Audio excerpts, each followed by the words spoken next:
AU students arrest. Adeleke hails EFC, says response demands due process. Governor Oyebanji threatens to short petrol stations in Ekiti. Insecurity, reps reject motion asking Tinubu to fix census date. CBN refutes cash scarcity report, assures adequate currency availability. High gas cost affecting power generation, says minister. Military warns against election violence in Kogi, Imo, and Bayelsa. Alaafin kingmakers absent as court strikes out suit against Makinde.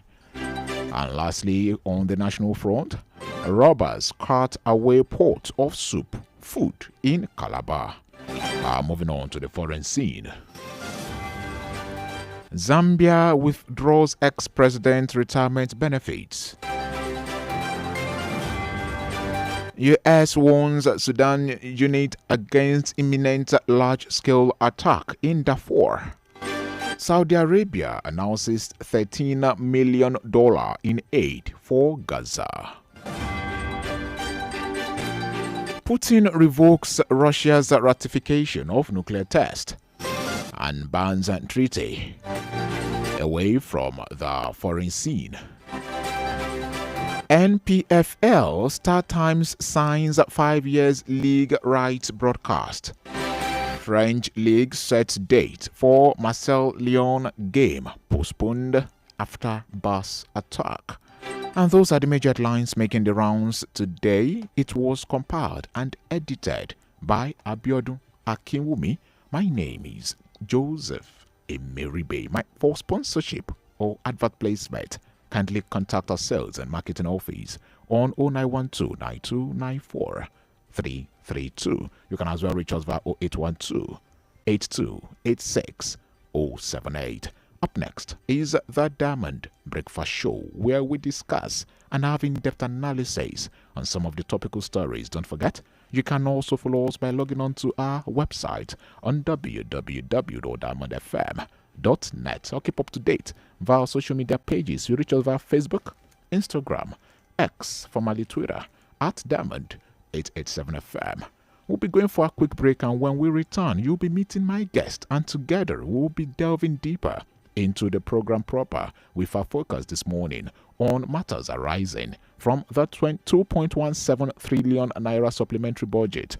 We'll also touch on the reallocation of proposed funds for President Yacht to student loan, proposed renovations, constructions, and purchases in the tune of 25 billion naira. We'll then delve deeper into reactions of our governor of Imo State to the arrest and attack on Comrade Joe Ajero. These and more shall be our focus on the program this morning. Please stay tuned. Follow us on social media, Facebook, Twitter, and Instagram at Diamond887FM. Diamond FM, shining supreme.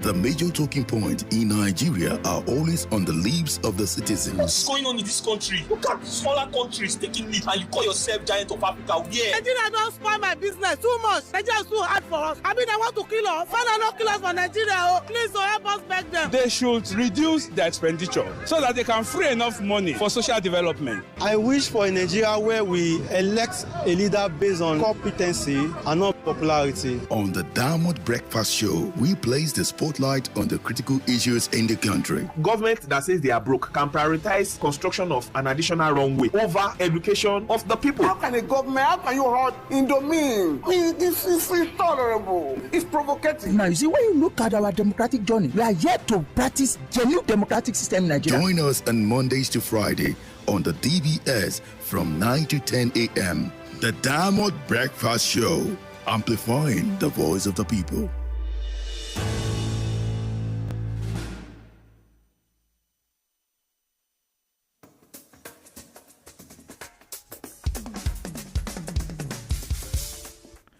Power is power, irrespective of state, shape, style, and source. Power, many say and believe, is power. I greet you, welcome to the program that will keep you glued to your radio dial from now till some minutes before 10 a.m. The Diamond Breakfast Show, where we discuss trending issues ranging from politics to governance, economics, security, and so much more. Yes, for you just tuning in, it's the Diamond Breakfast Show, and it's reaching you live from the International Media Center of the Bright Broadcasting Limited, Diamond 88.7 FM, Ilorin, Kwara State, Nigeria. You can listen and be a part of the program by logging on to any of our online social media platforms, our Diamond 88.7 FM, and also our website www.diamondfm.net. Irrespective of where you are, you will see the link. Listen, click on it. You'll be able to listen to us irrespective of where you are on all our social media platforms at Diamond 887 FM. Our studio lines shall also be opened in due course for you to make your position known and to, most importantly, react to the issues raised this day. Today, the 3rd day of November 2023, and just as I mentioned earlier, I remain Joseph Emeribe, and I have live in the studio to discuss these issues, issues of public importance. I have Comrade Ibrahim Damilola Eshinrogujo. Good morning. Good morning, Joseph. Thank you for having me. It's a pleasure having you here. Comrade Ibrahim Damilola is a columnist and a public affairs analyst, a passionate Nigerian. We'll be having this deep-rooted conversation till, for the next few minutes, less than 45 or thereabouts. We'll be talking more, looking at the budget. We'll also touch on matters arising from Imo State. First of all, sir, you listened to the report, and also what is trending now is the 2.17 trillion naira supplementary budget. All of this, so much to say about the budget, but let's get your reactions first of all. You've perused through and you've been following trends and development. What do you have to say first of all with regards this very budget supplementary for 2023? Good morning, Nigerians. Thank you for having me. And I think the most important thing that Nigerians are complaining about is those who are saddled with the responsibility of the welfare of the people, not taking into cognizance the mood of the nation as at this particular time, period in time, and that has always caused for serious criticisms and all of that. And I think that in our budgeting system, we need to prioritize what deserves our priority, and we need to get things right. And secondly is the gross misinformation that has always taking over the eco space and the rest of it. Government system. In past times, you've had series of misinformations that are always on the air by the opposition parties, right? So those things are not healthy enough in our own political system. For instance, I was reading the issue of the yacht that that was budgeted for in the budget, and I read the what do you call it now, the defense from the presidential aid. And he said that there was no request from the presidency for a yacht whatsoever, that this yacht was requested for by the Nigerian Navy. You understand? And yet Nigerians took it as, this is another situation where you are going to have somebody else demanding for something, and then you understand it's actually for another purpose. And the guy also made mention of a particular period where there was this budget for a website in the tune of $300 million.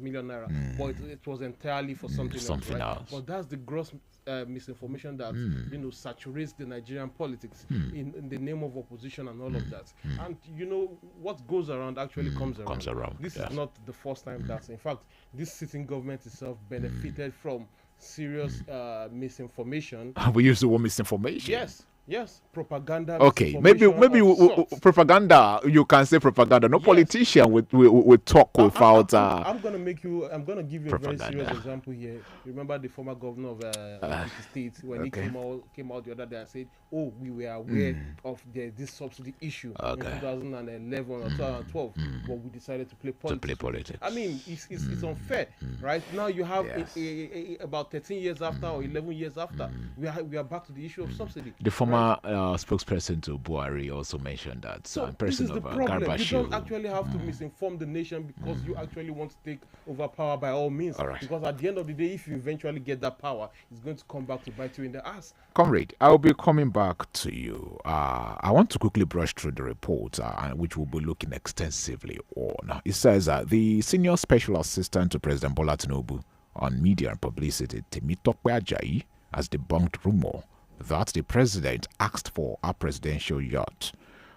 Details of the 2.1 trillion naira supplementary budget Tinubu submitted to the National Assembly has sparked reactions from Nigerians on social media, with some calling into questions some of the provisions in the budget. According to details of the budget, 5.09 billion naira was allocated for a presidential yacht, 2.9 billion naira for sports utility vehicles for the presidential villa, and another 2.9 billion naira for the replacement of operational vehicles for the presidency. The yacht was listed under the Nigerian Navy's proposed capital expenditure over 42.3 billion naira. Reacting to the criticisms that have followed the release of the budget, details Ajayi revealed that the president doesn't need a yacht to perform the functions of his office. I'll be pausing here, but look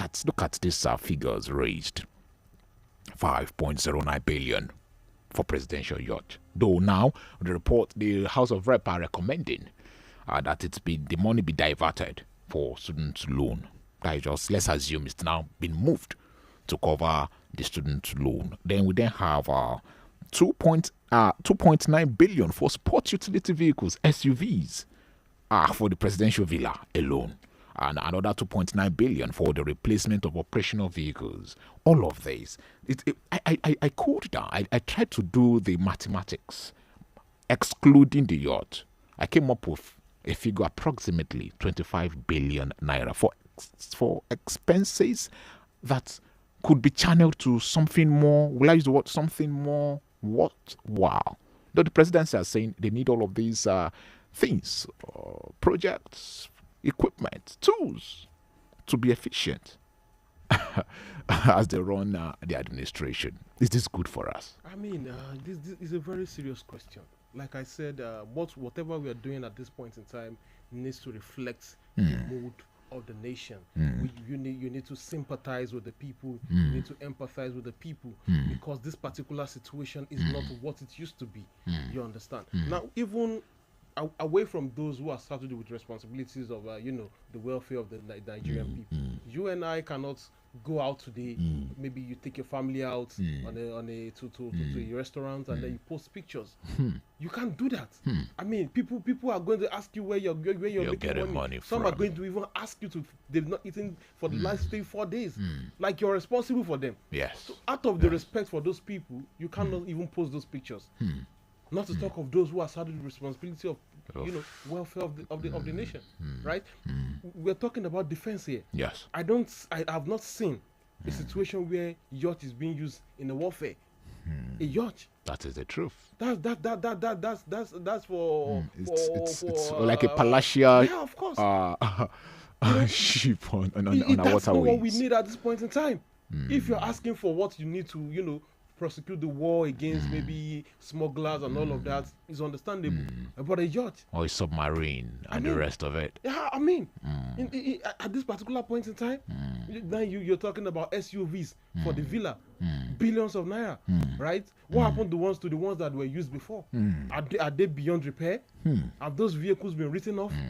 You need whatever it is that they are doing at this moment needs to reflect the mood of Nigerian people at this particular point in time. Please, let's marry this call. You're live. Your name and where you're calling from. Good morning. You're live on Diamond 88.7 FM. All right. Bamidele Ige from Ofa, right? Yes. Good morning. God bless that analyst. Amen. I'm emotional. Let me tell you something. This is not the period to be to be spending unnecessarily.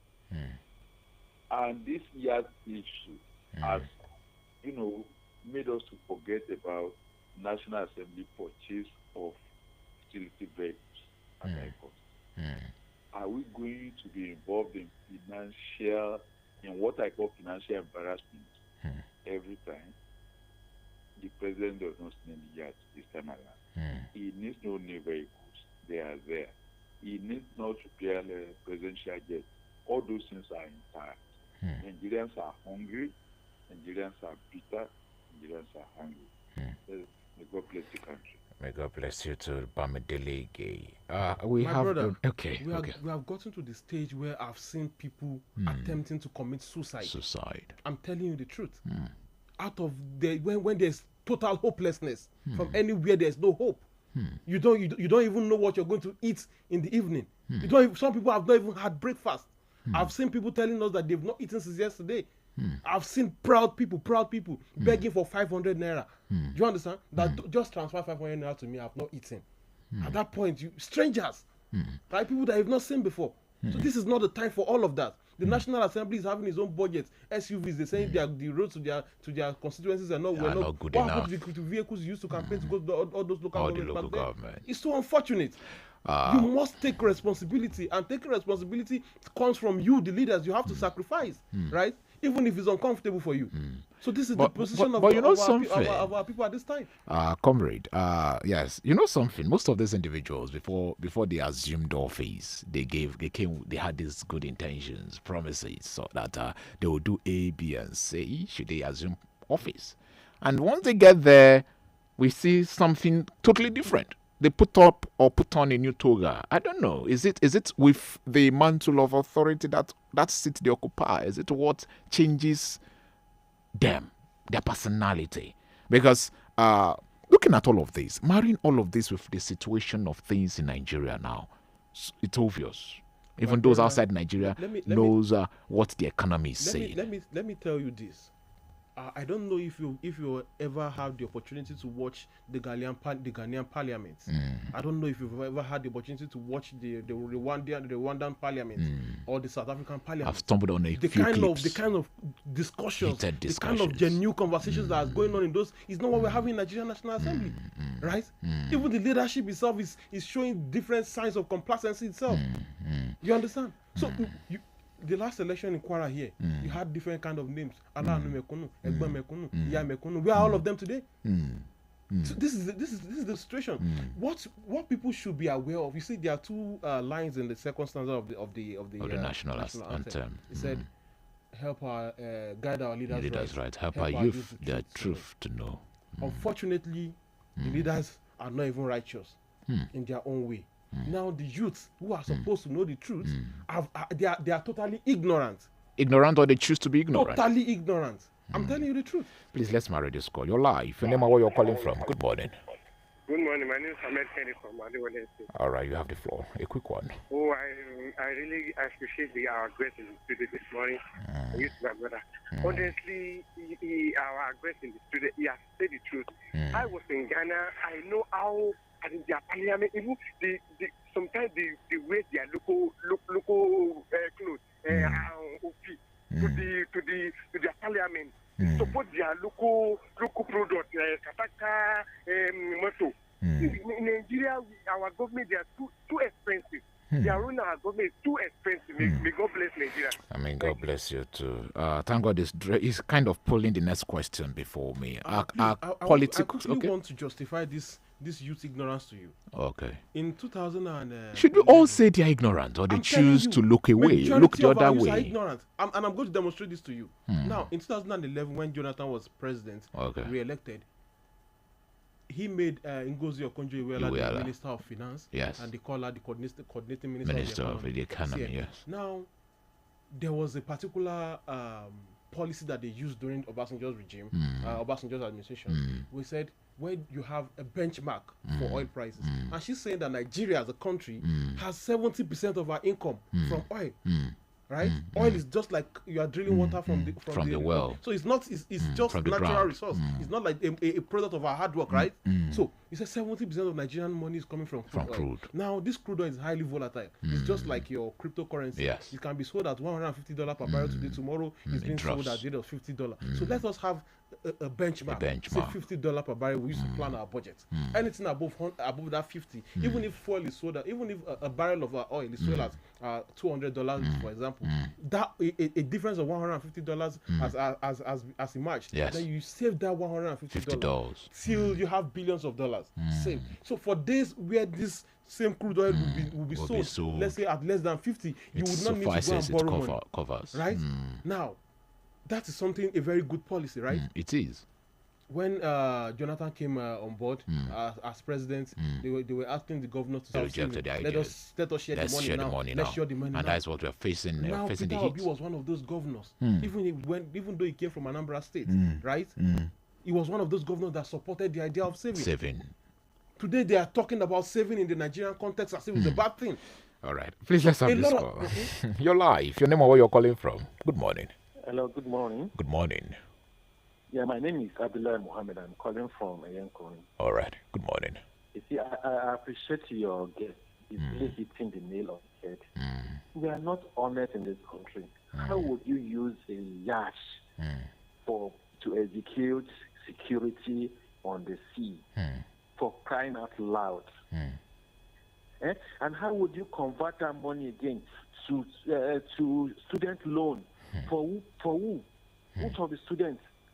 We are graduating millions of students every year without any corresponding job for them to do. To convert this money to skill acquisition, farming, technology. It's all right. Thank you, sir. Thank you. You're welcome. Thank you, sir. We've dwelt much, but I want you, in your reaction this time around, our trillion naira budget. Now Nigeria is proud that our budget is running in trillions. I hope it won't move to tens of trillions in a couple of years. Debt burden and the economy. What do you think Mr. President, in person of Bola Ahmed Tinubu, could do differently to right the wrongs, to make Nigeria better? First of all, you see, you're talking about what we can do to improve the situation. What can you do differently? Yes. First of all, there is the short time and the long term, and the long term, process, whatever it is. But first of all, the short term there are three factors when you're talking about the economy. There's the macroeconomic management, and the micro. There's the oil price, and then there are other non-oil related income, say agriculture, whatever products. Now, first of all, the bulk of the job starts with the macroeconomic management. All right. The policies. Okay. What policies are you giving? Are you giving the policy of the way you're telling people that the market is free? It's free. Whereas you have monopolized that certain market for certain people who are close to the government, right? So by so doing, what you have done is you have discouraged millions of business owners from doing business in Nigeria. So first of all, the macroeconomic management policies. Okay. What policies are you doing? Are you looking at the effect of these policies? Right? Even from a mere speech from somebody that is in a very high position, or you understand, in government, can mean so much for a country. Just look at the day Mr. President announced the removal of subsidy on his inauguration day. Everything changed. People that were selling oil as fuel at 240 naira per liter immediately began selling at 500 naira 500 plus. So those are those things. Macroeconomic management. What are those policies that you are bringing? Now the long-term plan comes from the angle of productivity. Nigeria cannot continue like this. Like I said earlier, 70% of Nigerians' income comes from oil. Imagine a Nigeria without oil today. We are talking about suicide right now. What we talking about will be mass burial. Because 70% of your money, 70% comes from just doing nothing. Because oil is doing nothing. The oil is just underground, and then you drill it out, then you sell it. It's not like you're doing hard work. But there are bureaucracies attached to it. You have the oil markets to contend with. Of course. And Nigeria is not part of those countries deciding the prices of oil. Right? So we are not talking about, as a country now, we are not packaging computer. Even in a village, my brother, in a village where there are no government amenities, I promise you, if you go there, you will meet an imported item. So Nigeria is a country that dwells majorly on importation. So we need a radical change, right? We need a paradigm shift. We need to start thinking differently to get things done differently. You need to make this economy attractive to people. What you have now is an opportunity with this oil money for us to use that money judiciously. Once you use that money judiciously, use it to train your people. Hello, you're live. Your name and where you're calling from. Okay, you might be the last call on this segment. Hello, you're live. Your name and where you're calling from, please. Dr. Zil from PIA. Oh, Dr. Zil, you have the floor. Good morning. You see, we need honest change, not all this dishonest change. We are not changing anything. As we speak, all the people at the end of affairs, including Mr. President, they have not changed anything. They are only repeating the same shenanigans. And they should do better, because as we speak, things are not getting better, and they are to themselves thinking they are trying. You cannot be praising yourself. For us, we can see that, okay, why will the issue of the act that we are hearing now, does it make sense? And they just want to keep enriching themselves, looking fine, getting themselves all the good things in life. Is that why they are elected? Or they force themselves there? All these are things they should do. They should do the right thing, so that they can always talk about it, that there is honest change, not dishonest change. Thank you. Honest change, not dishonest change. Deep. Of course. So those are those things that needed to be done. Productivity. As a country, we are importing too much. We are not doing anything. We are not. In fact, most of our productive youths are looking. They are just desperately running out of this country. They are. You know. Okay, I saw a report yesterday about EFCC taking about over 69 students. Yes. And then one amongst them is a tech guy. A very successful one at the local level in this country. He was arrested, and then there was outrage on Twitter. I said, you as a country are telling your youths not to leave this country, right? But look at what you're doing to them. These are productive people. We are now in a country where it is dangerous to own a laptop for a student in a university. A student in university is now becoming it's so dangerous for you to own a laptop, so that you will not be tagged the Yahoo boy. So what is the world is going towards IT? There is no. In fact, it is the new oil money that every country needs to tap into. Now we are telling a country of 200 million more people is telling its youth that if you are owning a laptop, you look like a fraudster. But the EFCC has come to challenge that act. They challenged the act of their men. I don't know. Maybe some of them should be out of their gahoos too. Though it's quite pathetic and unfortunate. It's quite pathetic and discouraging. Youths are being harassed. We have people outside the country, right? We have people outside the country. So we have people in the UK. We have some in the US. Some have not even have any reasons to have a face-to-face with the police. They don't harass people. They have their intelligence before they go to arrest people, right? There may be fraudsters among them, but you must have a means of dissociating the fraudsters from the good ones. Comrade, we have bills to settle. We have bills to settle. We'll be back again to talk more. Please stay tuned.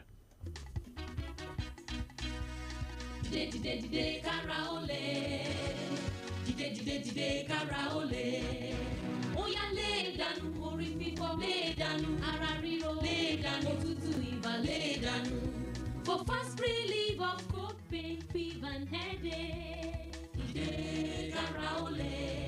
Karaole, koko. Ẹ sọ fún ẹ̀fọ́rí òtútù yìí bàtàrà ríro kí wọ́n kán lùgbọ́ one time. Karaole ti dé o. Àgbàwọlé ní sẹ́ni àkàwọlé ń tẹ̀ kan. Koríko tẹ̀lé bá ti tẹ̀ òtún gbérí mọ́. Dìde Karaole lúbúlúbú funfun pẹ̀ ìrúkù sarajọ mẹ́ra yágágá.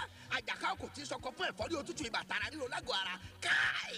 Kàsàkàsà knockout. Agbára ju agbára lọ. Dìde Karaole jagunlabi olùgbòǹgbò gàjàtọ̀ ara jàtọ̀ kìtìlẹ̀. Ẹgbẹ́ ìlú ra kẹgbà. To Yield Pharmaceutical Industries Limited. Àwọn tó lórúkọ tó ṣe gbẹ́kẹ̀lé níbi kápò oògùn òyìnbó ló ṣe é. Bára rẹ̀ ò bá yá lẹ́yìn ọjọ́ mẹ́ta. Má ṣàfihàn o, kàn sí dókítà rẹ̀.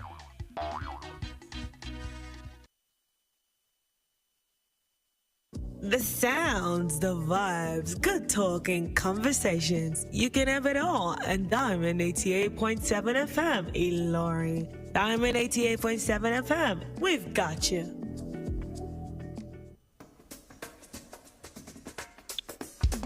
Yes, it's still the Diamond Breakfast Show, reaching you live from Diamond 88.7 FM here in Ilorin, Kwara State, Nigeria. For you just tuning in, you can be a part of the conversation, right? Still 0913 6556 952. You can send in your thought via WhatsApp 0913 6556 864. We are calling it almost a day on this very issue with respect to the supplementary budget of 2.17 trillion naira. I still have live Comrade Ibrahim Damilola Eshinro Gunjo. We've been discussing at length. We started our conversation at exactly 9, some minutes past 9. And we've really dwelt so much. We've spoken at length with respect to what the government can do, what they should do to better society and the country. We'll be moving on. And this time around, we are taking our searchlight down to Imo State, where reactions of our governor of the state to the arrest and attack on Comrade Joe Ajero. Comrade Joe Ajero is the national president for the Nigeria Labour Congress. I will quickly play something from here and I will then come back to react to this very issue. Please stay tuned. Blackmail my government, but I can tell you that my people are already aware. That was why the Nigerian Labour Congress, Imo State chapter, addressed a world press conference that what their national leadership is saying is not correct and that they are not going to do any strike or protest. And in the process, they decided to dissolve them, to put in a caretaker. Of course, I'm the chief security officer and I have a responsibility to intervene. What has happened is this ugly coincidence that the national leadership and president of the Nigerian Labour Congress is from Imo State and has not been able to demarcate the difference between being a national leader of an organization and then an interested party in local politics. Yes, that's the voice of Governor Hope Uzodimma of Imo State. Comrade, you heard him speak. Let me hear from you first of all, because so much to say. But your reaction to the statement of the governor of the state? It was disheartening when I heard the governor speak, calling himself the chief security officer. And there was no apology to the personality of Mr. Joe Ajaero that was attacked.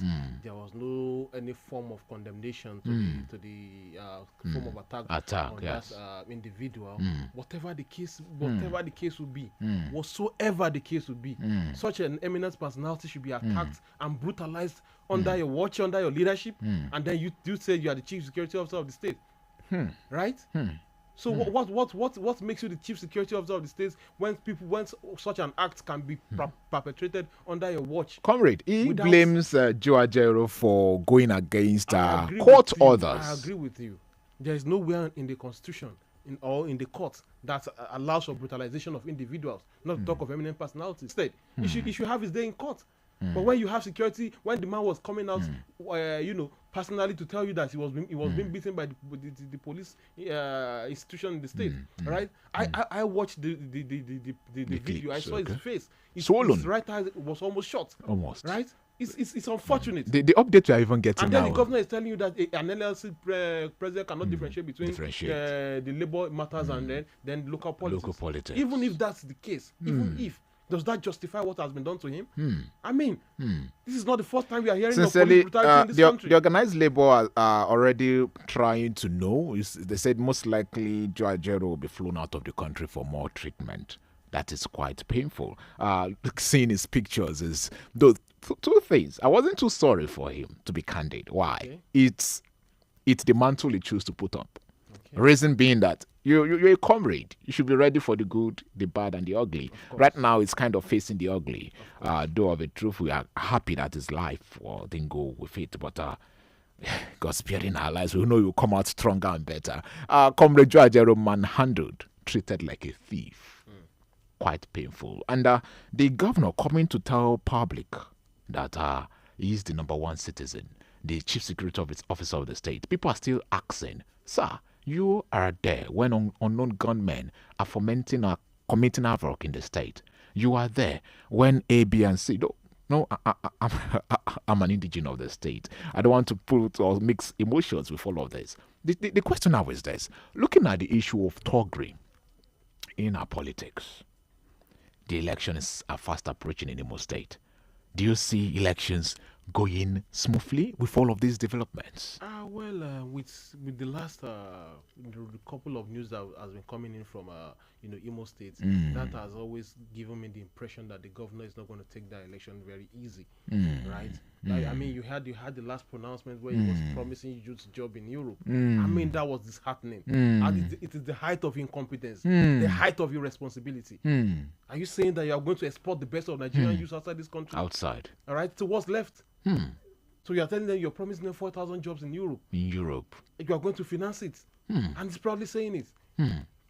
I mean, the kind of governance that governance and governors that we've had in Nigeria in the recent past is heartbreaking. Some are totally irresponsible. But coming to look at it from the other perspective, he is the chief security officer of the state. Someone cannot come from outside to foment trouble. He is the chief security officer. Please, let's marry this call. You're live. Your name and where you're calling from. Good morning. Hello. Good morning. Hello. Okay, let's see reactions on WhatsApp. Okay. You are the chief security officer. Did he call himself the chief security officer of the state when a non-government came into that state of perpetrating nonsense? When it comes to electoral matter now with your competitors, now you're chief security officer of the state. Let's have this call. You're live. Your name and where you're calling from. A quick one. 30 seconds, please. Dr. Zil again. Dr. Zil, you have the floor. You see, the governor is just deceiving himself. This their chief security officer they are parading. Who are they deceiving? Is that how to really demonstrate that you are a chief security officer of your state, whereby you are being partisan, you are only trying to vent your anger because the guy is not supporting you? That is not how it is. That's not how to be a chief security officer at all. He should tell us because he's seeing that guy as if he's supporting a political party that is bearing the name of the labor union. So he should not be saying that. And he's supposed to condemn, like Jeff said, the way they are managed. You know, our politicians, they do things anyhow. They just attack people just because it comes the way they feel. Just to vent their power and use their power anyhow. That's not how to do things. He's not saying the right thing. And the Joe too and the labor should be careful in how they do their activities. Okay. Thank you so much. I needed to marry the reaction, though it's already saying this already. He said, Chief Security Officer, you've touched on that. But the issue where labor leaders are not taken seriously. How do I mean? Where, these men that choose to fight the cause of workers, of traders, choosing to play politics. Because it's obvious. That's why this man came out to fight. He was bold to say that Joe Ajaero is a politician trying to play local politics with labor matters. Do you think our labor leaders will be taken seriously moving forward when they choose to play politics? Now we have the Labour Party. You see, these are those issues that would always arise as far as politics is concerned. Certain interests will be aligned against certain interests. So the issue of Joe Ajaero playing politics, I don't want to look at it from that perspective. I mean, the issue on ground here is not about playing politics, right? The issue on ground here is about brutalization of an eminent individual. Was accused. Yes. Let us assume that he was accused of not following due process. Yes. Is this the right thing to do? Why can't the security agencies detain him? Why does he have to be brutalized? Our police said he got kept to save his life. Then we justify it. If they say two wrongs doesn't make it right. No, not at all. So let's assume someone was right. And you correct him with the appropriate measure, not brutalize him. Brutalization is not in any way entrenched in our constitution or the practice of the police. So it must be condemned from the first thing that is expected from the governor, whether the guy is right or wrong. Is for the first that he is supposed to apologize as the chief security officer of that state to the personality of Joe Ajaero, and then all the police that whosoever is responsible for brutalizing this guy must be arrested and tried. That's the first thing that's to go forward. Then you can now come to the issue of politics or no politics afterwards. Then we know who to blame. But this has not been done. Then what is the way forward? Right? So this has to be. Then secondly, the issue of weakness of institutions. I mean, you saw the shenanigan that happened in Rivers State, where tear gas was being fired at the sitting governor. It is to tell you that those institutions are being manipulated by certain individuals who are bigger than the law. right? So you saw the institution of state house of assemblies, where somebody will just snap a finger and then they will go and impeach a governor, a deputy governor. It cannot be done. It cannot continue. Institutions must be strengthened, and when those institutions are strengthened, democracy will be strengthened. This is the way forward. We cannot continue like this. So whether the guy did what he was supposed to do or did not do what he was supposed to do is not the question here, but the brutalization. Our time is really fast spent. Your recommendation to NLC, to those are the corridors of powers. We just have to step down for marketing department to take over from here. So your recommendation moving forward. Now I'll say this is about taking responsibility, and let me commend the president when he won the election. I said, look, I seek for this, I campaigned for this. So if I'm not doing it right, criticize me. It can be that's taking responsibility. Let's start from there. Okay. So the promises that were made to Nigerians were that we are going to get this thing changed. You made a promise of renewed hope. Now we are at the state of hopelessness, and I hope the president is taking note of this happenings in the country. So we pray and pray to Almighty God to guide them right, like it is in our national anthem, and for our youth to begin to go back to the pages of history, for them to understand who are those people we criticize and who are those we applaud. Though there's this particular adage in Yoruba that said, Olododolu, Olotailu. It means those that are saying the truth are those that the people hate. So those that are saying the truth must be encouraged and must be supported. God bless the Republic of Nigeria. God bless you too, Comrade Ibrahim Damilola Eshenrongujo. Yes, I sincerely appreciate you that called through. Okay, I'll say very big thank you, Dr. Zil, and through Bamidele Ige from Ofa.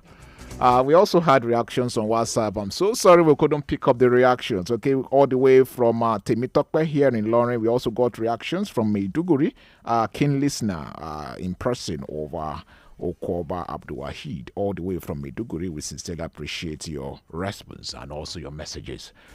Yes, this is the size of our package this great day. Keep doing what you need to do to keep you, country, and society better. I remain Joseph Emeribe. Good morning.